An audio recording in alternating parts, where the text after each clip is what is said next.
Welcome, guys. It's another episode of the Neutral Corner, proudly sponsored by Treasure Boxing Club. It's Danny Glover, and today I'm joined by a guest of the show, Coach Eddie.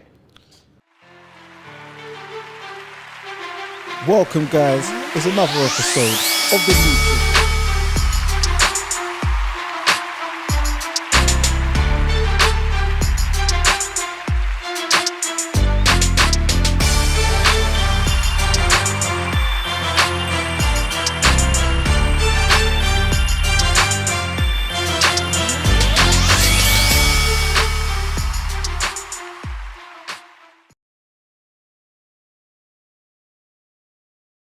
So thanks for coming back. Yeah, nice to be here again, man. Nice. Yeah. It's good to be. I'm next to Mike Tyson, even though I'd rather Muhammad Ali be next to me, but it's all good. Both legends in there. Both legends, yeah. So apart from the boxing and stuff, how you been? What else you been up to? Yeah, I've been great. Obviously, I've just been more concentrating on the boxing coaching side of things. As you know, since last year, the last time we spoke, when I was in Daniel's camp for the Miller fight, and I've just been on that. And obviously, I train people as well. I've got people that I work with, as you know now, to Tony Yoka, the Henry Armstrong, and other fighters that I'm working with. Even Sharif, I'm working with at the moment. So yeah. So that's what I've been doing, just basically learning my craft and trying to obviously learn as a coach. I learn every day, being in the gym with fighters and things like that. So I guess when you're in that industry and coaching, especially now I've been more on coaching, I look at boxing in a different perspective.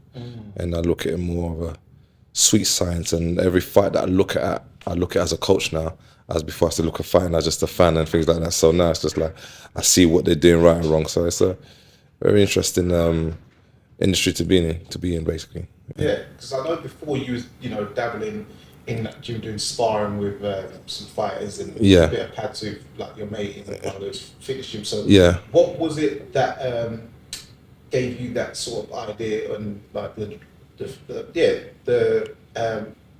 process of you deciding you want to become like a coach, full time with like professional fighters? You know what? Like I said, I've always had love for boxing. It's nothing new. I always loved boxing, and boxing is part of me. But I think last year when I went to the Pug gym and I assisted a young guy called by Will all night long to spar Daniel, and he basically, obviously we follow each other on social media. So he just said, I'm sparring Daniel, and obviously you've been in the boxing industry for a long time, so please assist me for the sparring. And I'm like, oh, that's fine, So assisting him sparring, it gave me that, it just, after the sparring they done with Daniel and being in that corner, it just gave me it just bring fire in me to just say, I love this. I want to actually become a coach. So it just gave me the desire. I think after that, I realized that, I can also be a coach. I can also motivate, because he done well in sparring. And I'm like, didn't do bad in his corner. Yeah. And then from then, obviously I had a good relationship with Don Charles, and I shadowed him, and basically wherever he was doing, I was just learning off him, being with him, like with all the fighters that he's got, the Tony Yokas, the Daniel, and all the other fighters. So I just been there watching how he does it, how he wraps the hand wraps, and how to speak to a fighter during the corner. So all of these things, I started to learn. And I just had a desire for it, because I've obviously, I like boxing. So it just became a second nature to me. Yeah. So I picked up on it quite quick, because obviously I know a bit about boxing. So yeah, that's what happened really. So now I'm just still there and still learning, and hopefully So I'm familiar with Will all night long. He boxes on the DFC. Has he done DFC boxing shows? I've seen him a couple of times. So shout out to Flips. He's got a show next week, funny enough, on the same day as the show we're going to be talking about. Wembley really? Park. Yeah, so I'm going to be down there commentating, but they're going to be showing the fight on a big screen. On a big screen. Oh, that's great. So, That's good. I'll be doing commentary of some kind of with that. So are you still training Will, or no, Will is we're still in contact.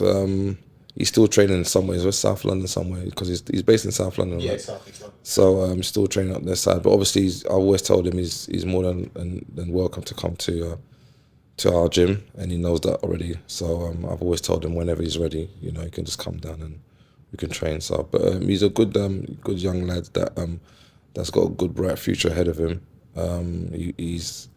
He's got heart and desire, and I really wish him the best. And it's definitely a fight that I definitely want to train and become his coach in the future. Yeah. So also I saw just last weekend that you was in part of the team of Tony Yoka. Yes. Comeback fight and into stoppage. Yes, and, second round stoppage. Yeah. I like you're from the same country. Yeah, we're the same country. Yes, it's my people's. Yeah. Okay, because I can feel the spirit when the way you're motivated him. Oh yeah. Yes, it's rocking like yeah. Spiritual. Yes, very spiritual. And, talking about spiritual, that's something that I know is a thing within the camp you're now involved with Don Charles. He talks about a lot of spirituality. Yeah. So tell me how did you come to sort of be introduced to Tony, and how's your relationship sort of? Yeah, I mean it's all through Don Charles, and obviously when I first encountered with Tony Yoka was when he had his fight in France and he fell short and he lost by a decision, and that's when me and Tony started getting, obviously we're from the same country and we speak the same language, so obviously there's more of a connection between me and him. So we've got a personal relationship, and obviously, because he's from my country, though, there's more of a, what's the word I'm looking for? It's yeah, because obviously now he's like my brother, it's like my younger brother, basically. Yeah. And so I've got more, there's more passion into it by being in his corner. And so, and like I said, I speak to his dad all the time and things like that. So his dad is sort of kind of, not only to look after him while he's here, but just to watch over him, just make sure he does what he's going to do. But he's an adult. You have to do what you have to do. But obviously, but he said it in that sense that like obviously you're our people, so please look over him and make sure he does what he's got to do. But he's doing well. Like I said, he's had 2 wins so far. There will be knockouts, and it's good for him because obviously now his confidence has gone back up, and he has all the tools. I think Tony Yoka, to me, he's probably got one of the best jabs in heavyweight. He's got a lot of attributes to him. It's just about reminding him of what he has and what he can do. Yeah. And so I think he's starting to understand. And I said to him, funny enough, for that fight, because it was in Swindon, and obviously Swindon's like 2 hours drive. So we all drove, I drove. And I said to him, listen, please get it over and done with, because I'm getting tired now. I've got a long drive back to London and we're not getting paid for overtime out here. So, and he laughed. I'm like, let's please just get rid of him. Let's go.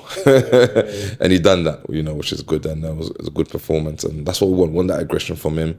We want that determination and, just to bring out that kind of killer instincts in him. And that's what we want. And hopefully, I think he's got another fight coming up very soon. And we're going to go away to the top with him. I do believe in Tony Yoka. I think he's the next heavyweight champion of the world in due time. Yeah, because he's 6'7", Olympic gold medalist. Yes. I've seen recently news just sort of dropped that he's been now signed by Frank Warren. Yes. And they are looking to do the 2016 Olympic final match between himself and Joe Joyce. Yeah. So how do you see that one faring? Where do you see both of them in their stages of their career? Joe Joyce just losing last time out to another one of your friends from nearby you. Yeah. Chisora. Yeah. You know what? Styles make fights, and I look at Joe Joyce. Has done a lot in the sport.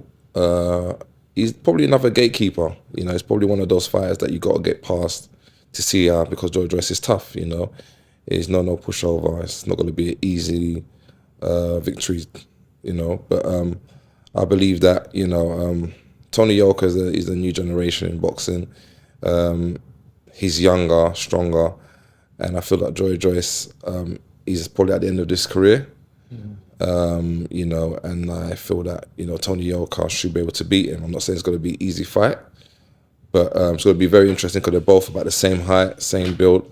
So it's going to be interesting fight to watch, you know. But I just feel like Tony Yoka right now is on a high, and I think he can pull off the win against Joy Joyce. I'm not saying it's going to be an easy fight, but I think he can pull off the win. Yeah. It seems like the training that I've seen him doing, where, you know, through the sand and stuff, through the farm. Yeah. That's the sort of training you'll need. Because one thing we know with Joe Joyce, he does still have an engine. Yes. Yeah. Very strong individual. Yeah, very hard to move. Very strong man. So yeah, moving on to talking about another one of your charges. He's fighting next week at the Wembley card, Riyadh season, in Daniel Dubois. How did you get involved with Daniel? Because there was multiple fights in the gym.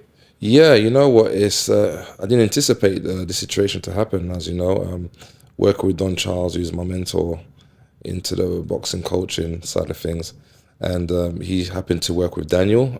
He just obviously started with Daniel with the Usyk fight, and then obviously continued with after the Usyk fight.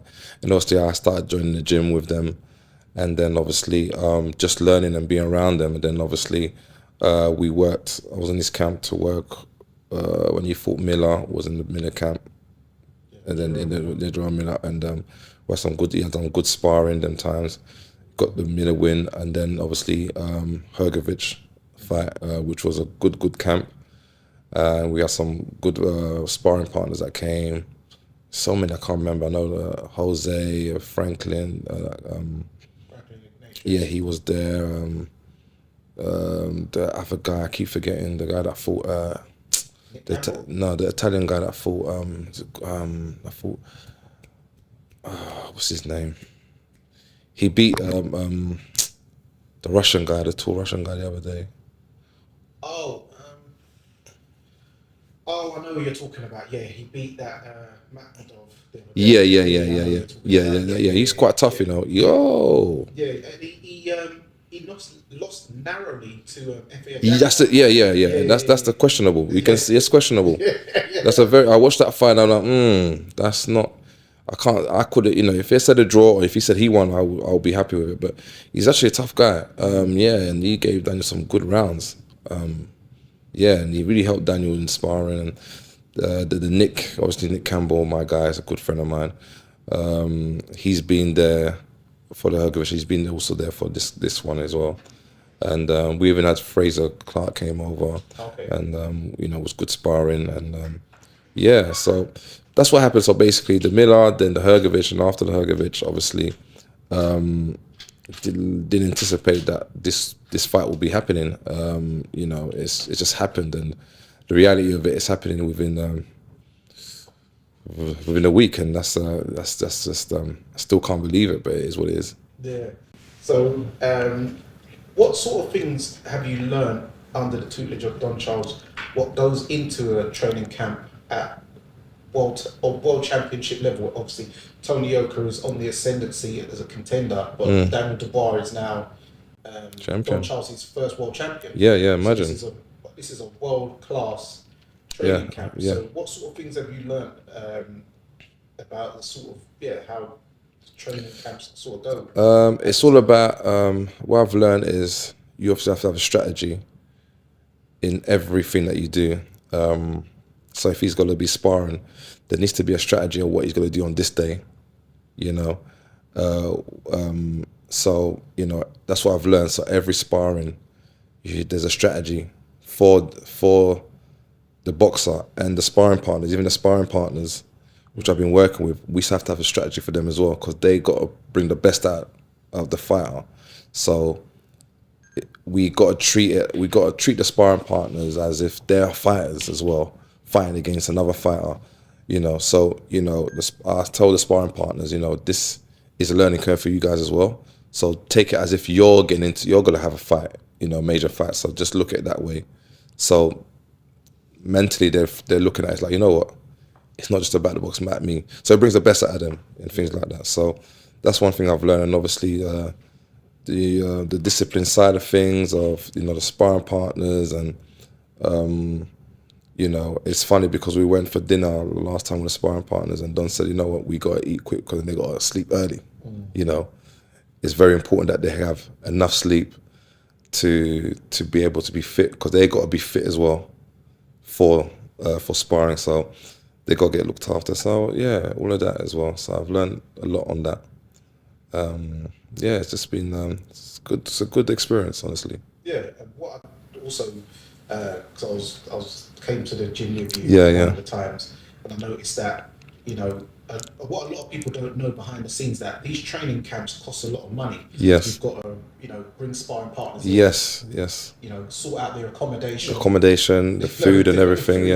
Yes, I've learned about that. I'm like, not just your fighter in Tony Dubois, but also the sparring partners. You got to look after them, basically. Yeah. You got to look after them. Because one guy's coming from what, Scotland? Yeah, Scotland, Nick Campbell. So you got to look after them. And last time, the Hergovich, we had one guy, Alonzo, who came from America, Colorado. So obviously he's come from America. So we've got to look after him. We've got to make sure he's okay. He's new to the country. And so, you know, the sparring partners are important as much as the boxer. You know, so we've got to make sure they're okay and make sure, you know, their mindset is right, make sure they're fed and everything. Because, because they are the ones that's going to help us, you know. So it's I've learned a lot of that. So it does cost a lot of money. Yeah. It does. So. And one thing I noticed also, what I noticed it when I was in the in Poland when he fought Usyk. Yeah. The as I said, the team is very spiritual and tight knit. But then I noticed when obviously when I saw you in Riyadh with Matchroom versus Queensbury, when you guys watched us. Oh man. Yourself and the dad, Stanley. He was you lot very, you know. It's like you're in there with Daniel Dubois himself. That, you know, Dad's on the ring corner. You then got into your own. Please don't talk about it. We're trying to forget about that situation there. Your own incident with with the security. With security, yeah. I forgot about that. I try not to talk about that. That's no. What happened that night? Well, you have to understand, Dan. You have to understand that boxing is an emotional sport. Yeah. It's a spiritual, emotional sport. So when you're with the team, and if you've been around a boxer for months after months and training with him, and you know, and etc., there's a bond. Yeah. So when your fighter is there, you're in fighting mode, because we all listen. Like I said, I'm not a professional boxer, but I've boxed and I know how to box and done sparring. I know all of these things. So we all got fighting in us. So when it's a spiritual thing, because it's the fighting spirit. So when you have a fighter there, you're all in the same, we're all in the same mindset. It's very spiritual, because it's like, you know, it's fighting mode. Because, you know, although I'm not fighting, I'm in fighting mode. Yeah. So when I'm in fighting mode, and then you got security that's trying to, you know, mishandle you, sort of thing of, you know, the security told me to sit down, touch me, and, you know, cool. And then I think when Daniel was, you know, get his way with Hergovich, I kind of got up, which is normal, yeah? And then he pushed me down, like, you know, physically. So I just reacted, you know, because you're touching me. I'm in a fighting mode already, and you're touching me, so my reaction was to push. And I feel bad. I think I should have done that, but you shouldn't really put your hands on me, you know? Like, you shouldn't do that on the champ, because, you know, I'm going to react, you know what I mean? Because it's lucky he didn't get a right hand, like, you know, I could have reacted, like, boom, you know what I mean? Oh, sorry, you know what I mean? Or left hook, you know what I mean? Yeah. It's in, you know, it's muscle memories, you know? But, you know, it's one of those things. I apologize, and, you know, it's not in my character, but it just happened. Yeah. You know, you have to understand that it's, boxing is a very intense, emotional sport. It happens. Yeah, so the whole Gold Star trying to jump for you. He will try to jump me, man. I was trying to come over. I was in the railers and that. Yeah. And then, you went out, but then, then you came. No, what it is, that I went out, and then the Excellency said, no, call him back in, because they understood that, obviously, you know, I'm part of the team. And, you know, if I'm part of the team, I understand that. It's a heat of the moment. I'm going to get up. I'm going to, you know, it happens. This is boxing. No one, you know, but for you to try physically make me sit down and touch me, that's happens. But, you know, it's one of those things. It's boxing, and, you know, it just caught me in a bad moment. But, you know, we got the victory. Shout out His Excellency. Yeah, definitely. Yeah, he's signed. And apologies to the Excellency if he's watching this. The Kingdom. I didn't mean to disrespect the stadium like that, but you have to understand that boxing is an emotional sport, and I just got excited a little bit. So apologies to His Excellency if he's watching this, and please don't cancel any visas for me to come to Riyadh. You know what I mean? So I would like to visit Saudi Arabia again. It's a beautiful country. So yeah, yeah. So yeah, Wembley Stadium next week. Got Daniel Dubois versus Anthony Joshua. It's a highly anticipated fight. This will be coming out obviously during fight week.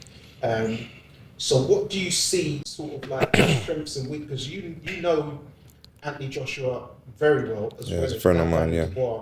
You've been involved with AJ, Team AJ, for a very long time. Yeah. And now you're, you know. How did you feel when this fight was announced? Because this was never on the radar. It's never like when someone spoke about, oh, who do you want to see AJ fight next? Who do you want to see Dubois fight next? These two names was never AJ was linked with Wilder, Fury, still is. Yeah. And Daniel Dubois, you know, he beat Jarrell Miller, beat Philip Hergovich, so he was sort of, people's talking about him fighting Ajit Kabayel or who's the other guy who's been upsetting people in the heavyweight? There's another guy, but he's been linked to those kind of guys. So like I said, I never anticipated this to happen. I'll be totally honest with you. I didn't even think that, you know, they'll be fighting each other, because I just thought there was two different paths in terms of boxing. But you know, we know in boxing it's not scripted, and yes, there was deals for him for AJ fighting Wilder, fighting Fury, you know. But you know, like I said, boxing is not scripted again. Fury lost to Usyk, so which changed the whole dimension of things. And then I don't know. I'm assuming that probably Wilder's probably next, if anything. If he would have beat Zhang, but he lost to Zhang, so there's no one left really for him to fight, and it makes sense AJ fighting because he wants to be 3 times heavyweight champion of the world. So it makes sense, you know. And Daniel Dubois is the IBF champion, so if you look at the options, there's not many options. So obviously that had to happen.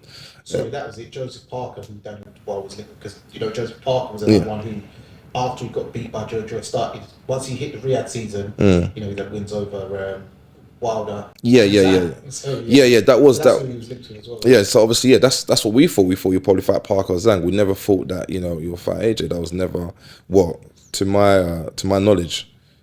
That was, maybe they knew, but I didn't know that was a fight that they possibly could have. But then, you know, look at it logically. He's the IBF champion, and he wants to become 3 times heavyweight champion of the world. So it makes sense for him to fight Daniel.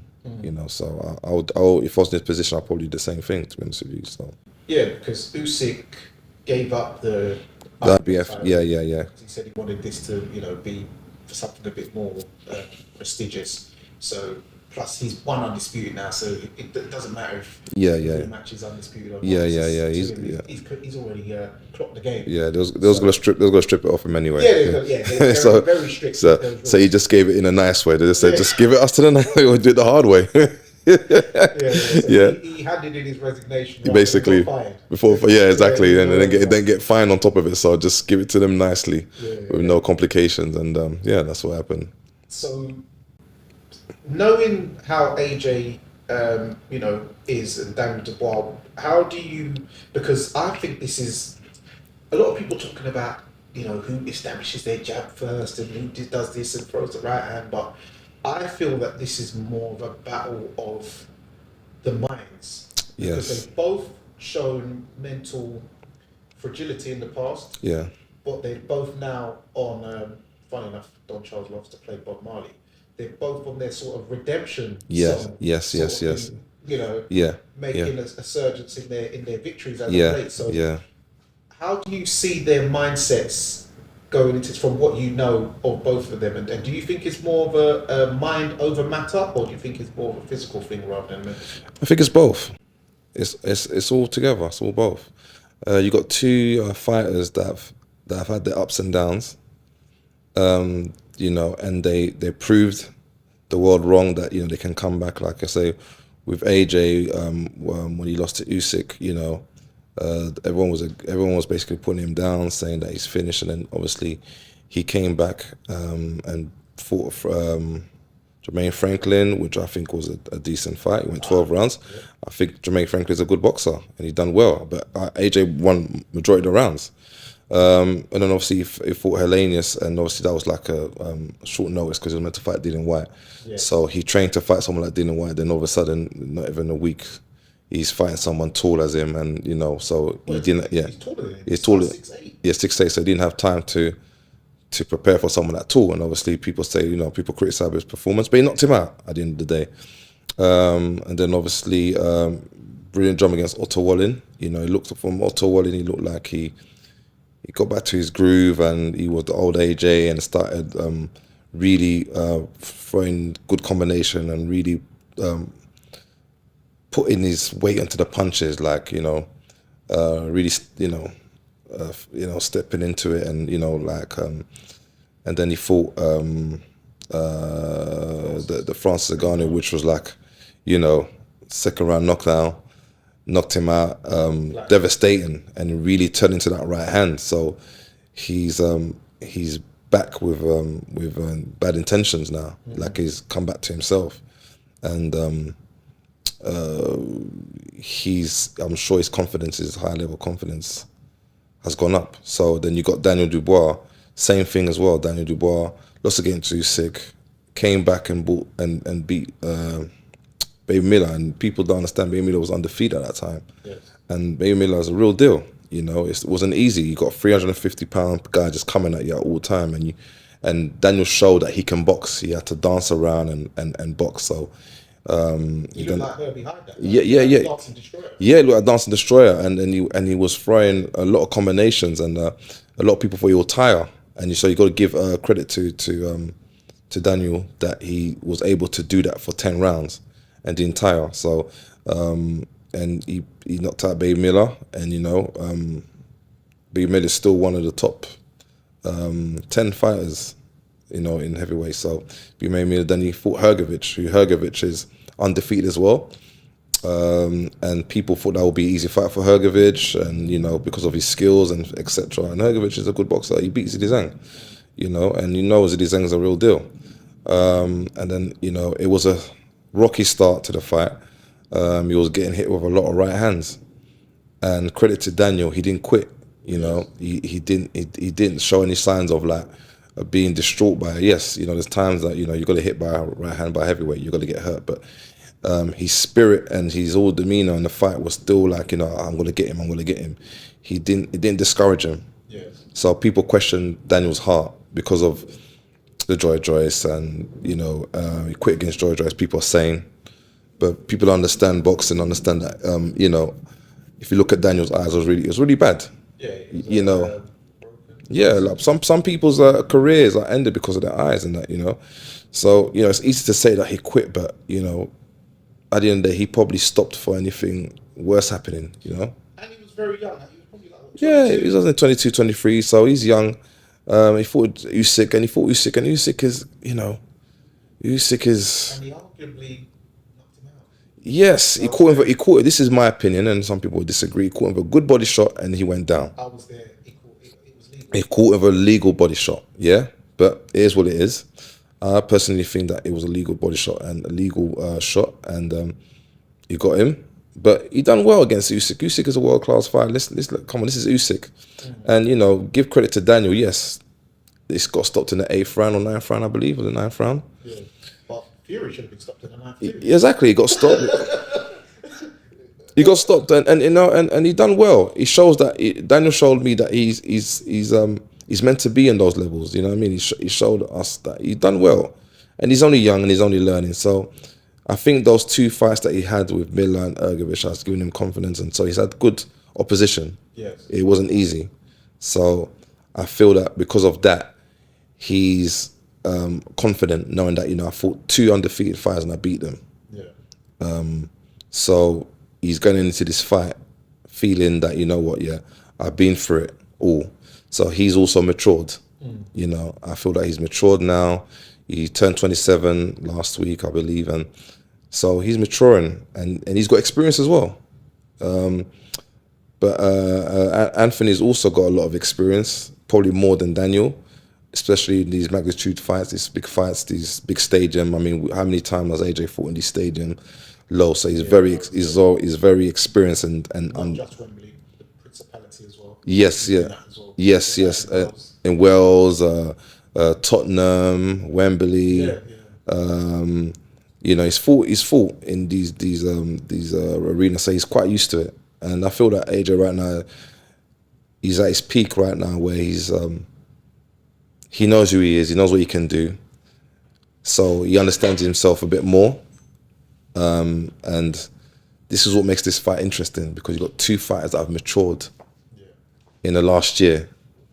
Last year, these are the two fighters that people were looking down on, thinking, oh, you know, they're not the one's a quitter, this and that. They're not, you know, it's funny. And then now, you know, one's become IBF champion and highly rated, and then you got Anthony Joshua's basically done the unthinkable by knocking out Francis Ngannou quite easily, I'm sorry to say. And this is Francis Ngannou, and I think Francis Ngannou is a good boxer. I think if he still continue boxing, it'll give a lot of heavyweights problem. But Francis Ngannou done well against AJ, he just got knocked out. Yeah. You know what I mean?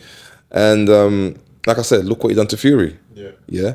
So he's not a pushover. And Francis Ngannou is a strong guy, like, and he's never been knocked out before. But he's been hit with elbows and everything, knees, you name it, he hasn't gone down. So it shows the level that that Joshua's in. So excellent performance. Yeah. So one thing I've noticed as well, because one thing I did used to sort of criticise AJ for, is to say he's never, like, he scored like knockouts, TKOs, or whatever, but he's never, I was like, he's not icing guys like, you know, Wilder, when he's icing. But it seems under Ben Davison, now you're seeing two out of his last 3 fights, he's iced the guys in twisting into his punches more, and Francis Ngannou. So what do you think it is about, I don't know, have you sort of been down that Ben Davison facilities gym, or what do you think it is about what he's doing now, why he's able to generate a lot more power than he was under, say, Derek James, Rob McCracken, Angel Fernandez, and those kind of guys? I think Ben Davis has just, all he's done is just reminding him of who he is. And I think he's kind of made, relaxed him more in the style of boxing. So the more you're relaxed, the more you're going to throw, the better punches going to throw. So what I've noticed that AJ's more relaxed in there. Yeah, he looks more like more elusive. So the more elusive you are, the more you're going to generate power. If you're a bit too tense sometimes, it's hard to generate the power. See the way AJ is right now, you put him against Jermaine Franklin, he knocks him out. You understand? You get what I'm saying? Because AJ understands now who he is. Do you know what I mean? Because AJ he's got a good boxing IQ. He likes to box. He's a good boxer. But I think Ben just reminded him that you knock out people. That's what people know you for. This is what you do. You knock out people. So I think now he's sitting in his punches a bit more and going for it more. Where before it was more, you know, conservative with his way when he throws it or whatever. And you still got to be conservative. You still got to be smart about it. But I think right now, he understands what he is. He understands that he's got power in both hands, and you can do that. You can knock out people. Doesn't have to be.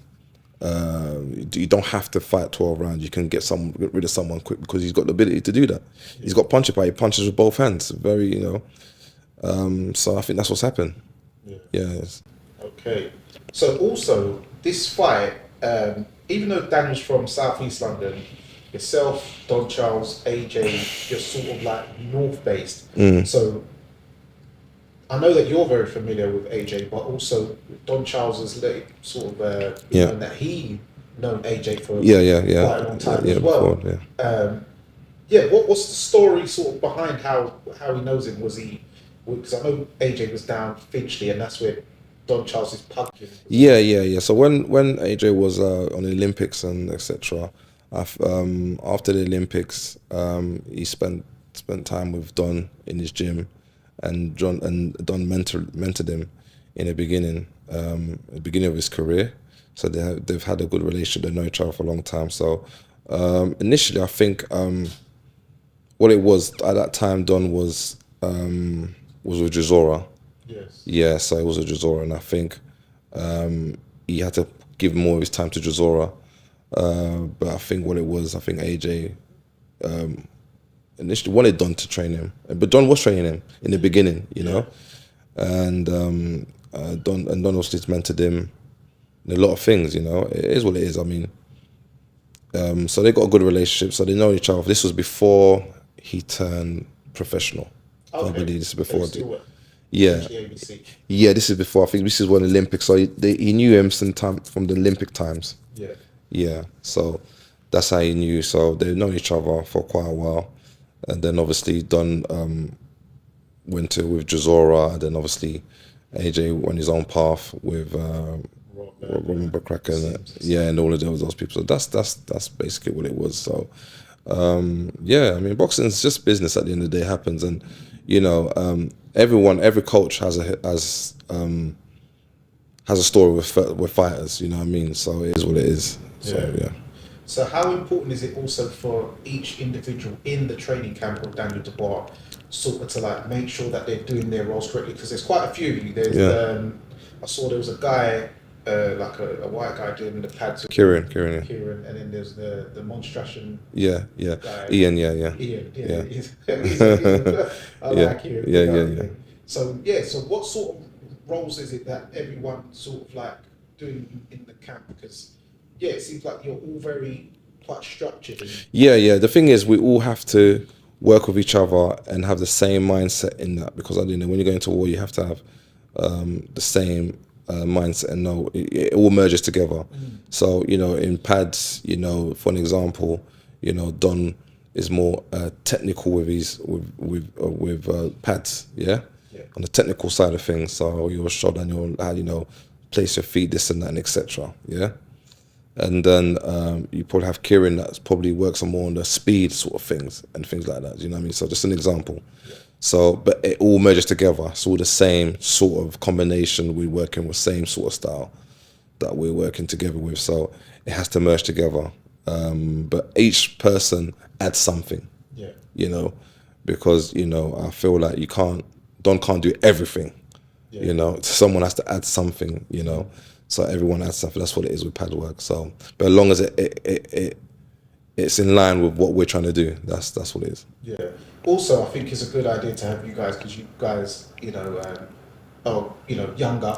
Don Charles has been in the game for a very long time. And I know he does tend to work with big, heavy guys. Of course. Daniel Dubois, at his age, you know, he's a physically strong man for his age. It's going to take a toll on 100%. your shoulders and your arms. 100%. So it's good to sort of take you guys. Especially when you're with these heavyweights, and people don't understand, like, pad work, you got to really prepare yourself, especially with these heavyweights, because they hit hard. You How's know. it been for you? I remember one time I done a little pad work with Daniel. You know, the cushion thing. Oh yeah, right. I didn't hold it properly, innit? So I think I didn't hold it properly, and I think he just gave a right, and I didn't hold it, and it's kind of got me. I felt it for about a week. I'm like, damn, like this guy can hit, like they're very heavy-handed. So imagine doing that 3 or 4 times. I mean, Don's doing it every day. Getting battered, you know, every day, you know. So it's not easy. It takes a toll, especially at his age. You know what I mean? As you get older, it's not easy. But you know, you got to give Don Charles respect that he's able to do that. Not many people can handle. People think, oh, you're putting the body armor, you're safe. No, you're still feeling it. More time. There's a funny story where he was, I think he was holding the body belt, and Don was like, "Stay strong." Yes. When with Daniel, he said, "Stay strong, chap." I was like, boom. He goes, "Eddie, you got to stay strong in there." Like, I said, heavyweights is a different story. When you're doing these lightweights, middleweights, and I can kind of handle a bit of heavyweights, like, that was so funny, like, because, you know, Daniel hits hard, and that's what happens. So it's not easy. It looks easy when people see on TV and whatever, but there's more with pad work with these heavyweights, especially with these heavyweights. You have to really anticipate. You know, you may get hurt in there. So for a man who's with your expertise, what would you say is the keys to victory for both men in this fight? It's who wants it more, number one. I feel that, let's start with the challenger, because obviously, you know, we've got with the challenger, obviously he with Anthony Joshua, he's got experience, he's got the reach, the height. So it depends how he wants to approach the fight, but you know, he needs to obviously establish his jabs, you know, and distance and things like that. And basically just stay alert. And you know, I would say it's just basically you're the experienced boxer, although you're the challenger. You're more experienced in the sort of boxing, so I'll say, you know, box smart. Obviously, use your jab, use all the attribute he has. I mean, you know, AJ's got good boxing IQ. He knows what he's doing. He's a thinking man. You know, that's one thing about what I respect about him. He thinks a lot, and he likes to learn. So he's in there with boxing intelligent. You know, he's not just in there just to knock you out. And even though he knocked out the two of his opponents, it was with intelligence and boxing IQ. It wasn't just reckless. So he just has to basically use his attributes into the fight. With Daniel, Daniel's got youth in him. So Daniel needs to obviously impose his youth on the older fighter, you know, and basically be busy first, you know. You're the younger one, so you got to kind of pressure the older fighter. And that's how, you know what I mean? And I think both fighters, and obviously they got both good jabs, so the jab is the key. I know people thinking, you know, it's all about the hooks and that. No, the jab is the key. Who has the better jab, who's able to establish the jab first is very important in this fight, because they both got good jabs. You know, AJ's got a beautiful jab. We know he's got a nice jab, very accurate, and we know Daniel's got a very strong jab as well. And it's about who wants it first, because they're both strong fighters. They both hit hard. And the interesting thing about this fight, they're both heavyweights that are actually very accurate on how they punch and got beautiful combinations. Because if you look at AJ's combinations as a heavyweight, as a big guy, he's got a good combination. Daniel, same thing, you know. So they're both hit hard and they both got good combination. Yeah. So it's about who wants it. I think this fight's about who wants it most, who wants it, who really wants it. You know, AJ's there to be, his mission is to become 3 times champion. Yeah. Yeah. And there's nothing stopping him in his mind for me to become that champion. And Daniel is there and I've got to take it off him. Yeah. Daniel on the other side is like, I'm the Kingslayer, I have to dethrone the king. Even though he's the champion, AJ is still the king of boxing, whether we like it or not, because if we look at the fight right now, it's because of him that we're having 96,000 people coming, probably more, is because of AJ. So Daniel's got the kind of thing, even though he's champion, he's kind of fighting as the underdog, as the challenger. Because yes, in paper, he's the champion and we respect that, he's the IBF legit. But the king is that Anthony Joshua, so he wants to dethrone the king. Yes. So in his mind, it's like, it's my time. He's not taking my belt. This is mine. You know, I'm going to keep this belt. I got to dethrone him. And that's it. And then move on to the next. So that's the mindset Daniel has. So you got 2 fighters that are determined. There's no one here scared of each other. They're both determined. I'm sure AJ is going to try and knock him out, and he wants to knock out AJ. Yeah. So that's what makes a fight very... and they're 2 big, strong guys that both can hit. Yeah. So with both hands, you know, Daniel can hit with his left, right. Same thing with AJ. So it's going to be a very interesting fight. I just think about, it's all about who, in the first rounds, in the first few rounds, so who dominates first, because I think that will dictate the fight, you know. So who established the jabs first, who established the dominance first, who established the combinations first. Because boxing is psychological, it's not just strength. So I think whoever gets the better at someone in the first few rounds probably, you know, have a better chance winning the fight. But it's who wants it first, who wants it more. That's the way I look at it. And talking about, you know, nobody's scared and dethroning, I noticed in the gloves are off, you know, it was very intense where you saw Tony Dubois make a point of sort of sticking it on AJ of like, if you want to, AJ said, you know what, I'm just ready to fight, and he goes, we can go right now. If you want to go right now, we'll go right now. I'm not scared of you. Who do you think you are? When AJ said he's gonna, you know, smack the chair around his face, etc. What did you make of all of that, and where do you think that all sort of stems from? At the end of the day, it's a fight. Yeah. They've got to fight each other. Like, it's nothing that I've not seen. It's nothing new. Yeah. It's nothing new. We've seen it in the history of boxing. It's nothing new. Yeah. We've seen when Lennox Lewis and Hassan Rahman was wrestling each other. Like, you know what I mean? We've seen worse. You know. Really bold punch up. Yeah. That guy. What's his name again? Donald. Yeah, Larry Donald. Yeah. Like, you know, it's boxing. People. Berbick, jump off the car and fly kick. That was Larry Holmes. Larry Holmes. Yeah. I didn't even know Larry Holmes could move like that at that age. Like, my man jumped. Bro, my man jumped on like raw, big heavyweight, you know, and fly kicked him. I didn't know Larry Holmes is violent, you know. He's violent. Big Trevor, yeah. Mike Tyson and Lennox Lewis when they got into they got into a rumble. Yeah. Tyson bit his leg. Yeah, bit his leg. Herbie Hyde when he that Jamaican guy. The Jamaican, remember? You're not. Yeah. When they start scuffing and then they were in suit, you know. They men are in suit. In like wet puddles. Yeah. That was bad. There was no. I don't know. You instigated it well. I think they're both. I think Herbie Hyde is he's mad. He's mad. He's a bit mad. So he's trust me. So what I'm trying to say is that, you know, it's people need to understand that they got to fight each other, and sometimes you can have peaceful ones, but at the end of the day, it's like you have to kind of like put the friendship or whatever respect you have for the boxer aside until after the fight, because you're gonna knock each other out. Yeah. So you have to understand you're gonna fight this person. Yeah. This person's trying to knock you out, and you're gonna try and knock him out. So it's tense, you know, when you're gonna meet someone that you're gonna fight. And I guess, you know, you got two big guys that got a lot to prove. Listen, at the end of the day, it is what it is. Like, people would probably say that, you know, AJ took it the wrong way, he shouldn't have said that.